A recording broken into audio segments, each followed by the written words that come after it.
Hey everybody, this is Adam over at Jack Schmitt Ford Lincoln in Collinsville. Today I'm sitting inside a 2018 Ford Expedition. I wanted to show you a little bit about how the Sync 3 radio system works.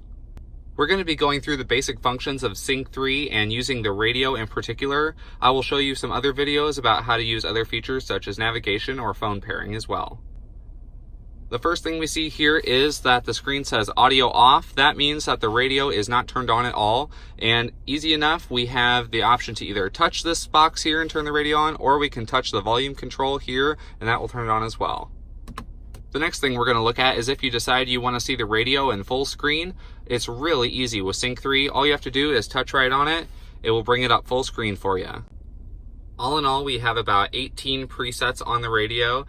You can also set those presets down there at the bottom as different sources. So if you want to have AM stations saved on there or XM stations, you can do those with just one easy button as well. I'll go ahead and show you how to change the sources now. If you see up here at the top, we have FM and sources. All you got to do, click right on that and it brings up all your options. We have AM, FM, Sirius, CD, and then we also have Bluetooth audio as well. The next thing we're going to look at here is actually how to change the sound of the radio. That would be changing the audio settings. So we can do that by going down here to the settings tab in the corner. If you just press that, and then you see the very first option is sound.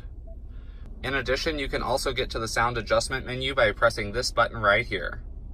Thanks for watching. I hope that little demonstration gave you a better understanding of your radio on Sync 3.